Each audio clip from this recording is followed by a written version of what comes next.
Sir, Rahul Gandhi America गए, उन्होंने कहा निर्वाचन आयोग पर निशाना साधा कि कुछ तो गड़बड़ है अमेरिका में भी। एक बात कहता हूँ, भारत के बाहर जाके किसी भी भारत के नागरिक को हमारे देश की आलोचना नहीं करनी चाहिए। मैं एक बार अमेरिका गया था, तब श्रीमान मनमोहन सिंह जी भारत के प्रधानमंत्री थे। मुझे वहाँ वाशिंगटन में सवाल पूछा गया था कि भारत के प्रधानमंत्री अंडर अचीवर हैं। मैंने कहा वो भारत के प्रधानमंत्री है, भारत का प्रधानमंत्री अंडर अचीवर नहीं हो सकता, वो हमारे नेता है। ये भाव हर भारतीय के मन में रहना चाहिए। राजनीति के लिए 17 जगह दी सर, क्योंकि ये संस्थान आज देश का गौरव है। दूध उत्पादन में भारत दुनिया में पहले स्थान पर है। हम दुनिया का 1/4 दूध पैदा कर रहे हैं और भारत को इस स्थान पर लाने में NDRI का महत्वपूर्ण योगदान है। चाहे नई नस्लें विकसित करने का मामला हो, दुग्ध उत्पादों के वैल्यू एडिशन का सवाल हो, मानव संसाधन को ट्रेंड करना हो, नई टेक्नोलॉजी हो। NDRI के वैज्ञानिकों ने, टेक्नीशियंस ने, यहाँ की पूरी टीम ने बड़ी मेहनत से काम किया है। और यहाँ आना हमेशा गर्व और आनंद का विषय होता है। और मैं तो चाहता हूँ कि देश से दूध उत्पादन के क्षेत्र में काम करने वाले हमारे साथी यहाँ आए और यहाँ से सीख के जाएं। आज डिग्रियां बांटी हैं सर तमाम छात्रों को, उनके साथ आपको भी अपने कॉलेज के दिन याद आ गए? मेरे लिए तो सब दिन एक से हैं। जब जिस भूमिका में रहते हैं उसका निर्वाह ढंग से करते हैं, लेकिन बच्चों के बीच आके मैं हमेशा बहुत प्रसन्न होता हूँ, क्योंकि उनसे मेरा इमोशनल रिश्ता है, भांजे और भांजियों का। और मैंने आज कहा कि दीक्षांत मतलब दीक्षा का अंत नहीं है, उनके जीवन की नई शुरुआत है। ये अवसर ज्ञान को कर्म में परिणित करने का अवसर है उनके लिए। मुझे जीवन का कोई बड़ा लक्ष्य वो तय करे। देखिए, विकसित भारत के निर्माण के लिए देश के हर नागरिक को मेहनत से अपनी ड्यूटी पूरी करनी है। अगर कोई दूध उत्पादन के क्षेत्र में भी डेयरी चलाए, दुग्ध उत्पाद बनाए, तो वो केवल अपने लिए काम नहीं कर रहा, वो बाकियों को भी रोजगार देने का काम कर रहा है। और प्रधानमंत्री नरेंद्र मोदी जी का संकल्प है विकसित भारत का निर्माण। आज़ादी के अमृत काल में 2047 तक हमको भारत को विकसित भारत बनाना है, संपूर्ण विकसित। और उनके नेतृत्व में भारत आगे बढ़ रहा है। लेकिन विकसित भारत बिना खेती के नहीं बन सकता। और खेती और पशुपालन जुड़ा हुआ है, तो विकसित खेती समृद्ध किसान, ये लक्ष्य हमारी सरकार का।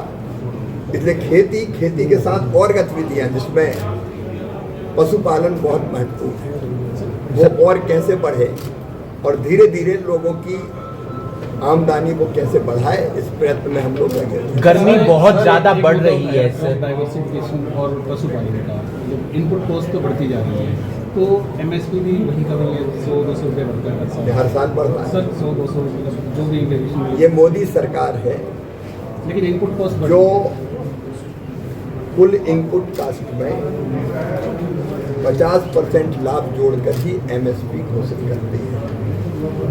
किसानों, खेती के लिए हमारी 6 सूत्रीय रणनीति है। एक, उत्पादन बढ़ाना, पर हेक्टर यील्ड कैसे बढ़े, उसके लिए नए बीजों की किस्में ICR लगातार बनाता है।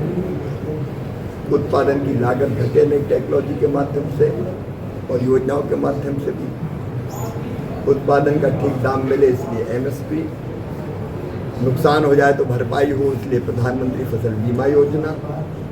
कृषि का विविधीकरण, जैसा मैंने कहा कि केवल परंपरागत खेती नहीं, फूलों की खेती, फलों की खेती, सब्जियों की खेती, वैल्यू एडिशन, पशुपालन, मछली पालन, मधुमक्खी पालन, कृषि वानिकी, और अब तो और प्राकृतिक खेती की तरफ हम बढ़ेंगे। प्राकृतिक खेती का मिशन लॉन्च किया है कि बिना केमिकल फर्टिलाइजर के भी अगर ठीक ढंग से जो एक प्रयोग हरियाणा में कुरुक्षेत्र में आचार्य देवव्रत जी ने किया, मैं भी वहाँ देख के आया हूँ कि ठीक ढंग से अगर प्राकृतिक खेती की जाए तो उत्पादन नहीं घटता और जो अनाज या फल सब्जियाँ हमको प्राप्त होती वो पौष्टिक होती है।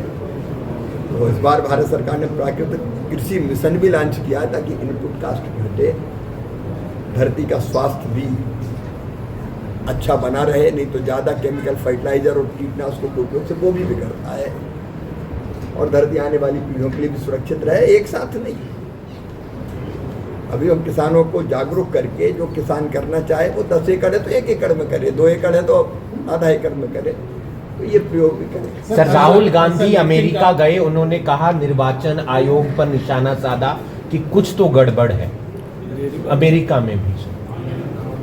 ये वैसे डेयरी संस्थान है, फिर भी आप सर राजनीति से जुड़े हुए। राजनीतिक, मैं इस प्रश्न का उत्तर जरूर दूंगा, लेकिन यहाँ एक विशिष्ट बच्चों के काम के लिए आए थे तो मैं गर्मी बढ़ रही है, दूध को लेकर दूध कम करता, लेकिन मैं केवल एक बात कहता हूँ, भारत के बाहर जाके किसी भी भारत के नागरिक को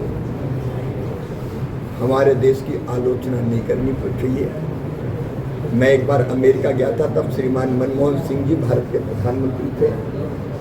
मुझे वहाँ वाशिंगटन में सवाल पूछा गया था कि भारत के प्रधानमंत्री अंडर अचीवर हैं।